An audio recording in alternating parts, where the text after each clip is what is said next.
नमस्कार विद्यार्थियों, मैं हूं योगेश कल्लाल।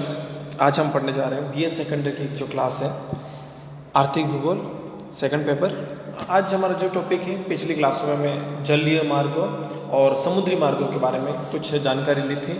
आज हम जो हमारा टॉपिक है वो है स्थल मार्ग, लैंड ट्रांसपोर्ट। ठीक है, शुरू करते हैं आज का। तो सड़क परिवहन, स्थल परिवहन दो प्रकार के होते हैं। कितने प्रकार के होते हैं? दो प्रकार के होते हैं। एक होता है सड़क परिवहन, दूसरा रेल परिवहन। ठीक है, आज हम इसी की बात करेंगे। देखो, हम सामान्य रूप से स्थल रूप भूभाग जो है वो यात्रियों एवं माल ढुलाई, यहाँ पे मिसप्रिंट हो गया है, जुलाई हो गया है, ढुलाई हेतु आवागमन के लिए बनाया गया है। और मार्गों को ही क्या कहते हैं? सड़कें कहते हैं। क्या कहते हैं? सड़क कहते हैं। ठीक है, इन मार्गों पर मानव, पशु एवं विभिन्न गाड़ियों आदि को चलाना क्या है? संभव है। आदि को क्या है? चलाना संभव है।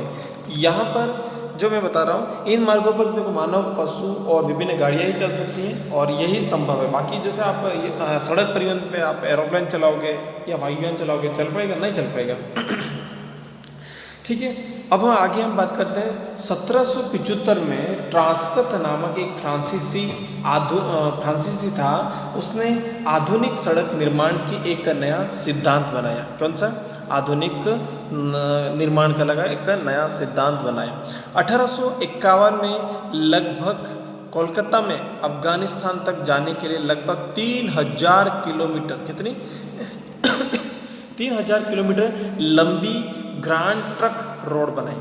ठीक है, कब बनाई है? 1851 में कोलकाता से अफगानिस्तान तक बनाई थी। ठीक है, आपने इसका नाम शेर शाह सूरी का नाम सुना होगा। ठीक है, सबसे पहले शुरुआत इसी ने की थी। फिर अगर हम बात करते हैं तो स्कॉटलैंड निवासी जो था थॉमस स्टैलफोर्ड और जॉन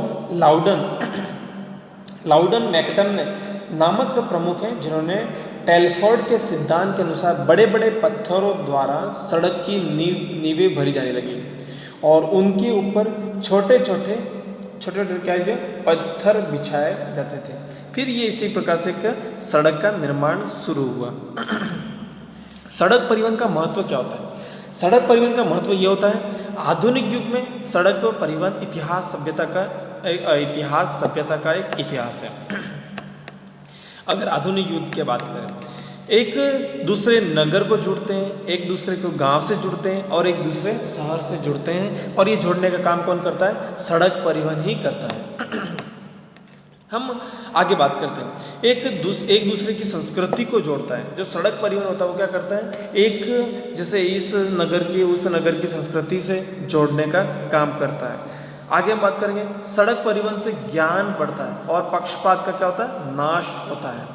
ठीक है, परिवहन जब बढ़ेगा सारी सुविधा उपलब्ध मिलेगी और एक जो पक्षपात का रवैया होता है वो क्या होता है? समाप्त हो जाएगा। अब हम बात करें सड़क परिवहन को प्रभावित करने वाले कारक। ठीक है, हर जगह में कहीं ना उद्योग में कहो तो सड़क परिवहन में कहीं ना कहीं हमारे सामने एक समस्या के कारक जो प्रभावित करते हैं वो आते हैं। सबसे नंबर 1 पे है भौतिक कारक। भौतिक कारक भूमि, उच्चावच ढाल, सघन वनस्पति, मृदा का उपजाऊपन के बारे में से ही आपको भौतिक कारक का पता चलेगा। फिर आगे बात करेंगे जलवायु संबंधी कारक। जलवायु में संबंधी बहुत सारे कारक हो सकते हैं, मौसम संबंधी भी हो सकते हैं। इसके बाद हम बात करेंगे आर्थिक कारक, पैसे से संबंधी, पूंजी से संबंधित होता है। तकनीकी कारक, टेक्नोलॉजी यहाँ पर होती है। राजनीतिक व सामरिक कारक, इसके बारे में भी आप जानते हो। अन्य परिवहन साधनों से प्रतिस्पर्धा, कभी कभी क्या होती है, इन तुलना की जाती है। जल परिवहन की तुलना स्थल परिवहन से होगी और इसी प्रकार से दोनों के बीच में एक वायु परिवहन से भी तुलना करेंगे। ये सुरक्षा संबंधी कारक, आप जानते हैं सुरक्षा से संबंधित किस प्रकार से ये बाधा पहुंचाते हैं सड़क परिवहन में। विश्व में जनसंख्या का वितरण, जनसंख्या अधिक होगी तो वहाँ सड़कें भी अधिक होगी, जनसंख्या कम तो वहाँ पे सड़कें भी कम होगी। अन्य कारक, ठीक है, ये हमने बात बताई। अब मैं बताऊंगा आपको प्रमुख जो मुख्य सड़क है उनके बारे में। ठीक है, ये यूरोप महाद्वीप है, इसी प्रकार से ये यूरोप महाद्वीप है, आप यहाँ देख रहे होंगे। लेकिन मैं आपको भारत के बारे में कुछ बताऊंगा बातें, जैसे लखनऊ, दिल्ली, पोरबंदर से सड़क जुड़ रही है, झांसी से जुड़ रही है, चेन्नई से जुड़ रही है, और इसी प्रकार से एक बड़ा सा कॉरिडोर तैयार हुआ है, पंचभुज कॉरिडोर, जो भारत में बना बना हुआ है।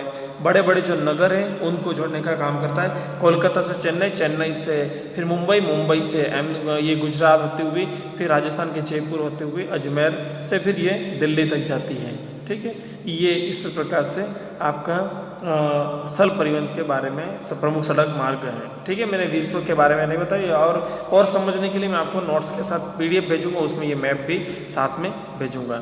ठीक है, अब मैं कुछ बातें बताता हूँ। ट्रांस कैनेडियन महामार्ग, यह मार्ग न्यू फाउंडलैंड में स्थित है। कहाँ स्थित है? न्यू फाउंडलैंड कोलंबिया राज्य के वैंकूवर में जोड़ता है। इसकी लंबाई वो है 9,600 किलोमीटर है।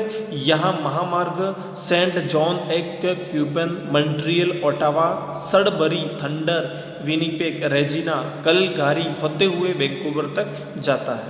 ठीक है, आगे बताऊंगा। नंबर 2 पे है, वो है अलास्का महामार्ग। कनाडा के एडमंड जो नगर है उससे अलास्का के एंकरेज नगर को जोड़ता है। ठीक है, ये हो गया नंबर 2। नंबर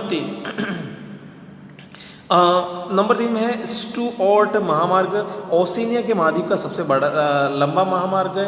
यह ओशियाना में स्थित विरुडम नगर के को एलिस स्प्रिंग, डेनेट क्रीक होते हुए दक्षिणी ओशियाना में स्थित उड़नदत्ता नगर को जोड़ता है। इसी प्रकार से अलियर्ज है, यह अफ्रीका के भाग को जोड़ता है, कोरोनोकी शहर तक जोड़ता है। नंबर 5 पे अंतर महाद्वीपीय, ये मिस्र के काहिरा जो राजधानी है इससे अफ्रीका के केपटाउन से जोड़ता है, और यह अभी महामार्ग विकासशील अवस्था में पैन अमेरिकन, यह विकासशील संयुक्त राज्य अमेरिका और मध्य अमेरिका, दक्षिण अमेरिका के नगरों को जोड़ने के लिए विश्व की सबसे लंबी सड़क परियोजना है।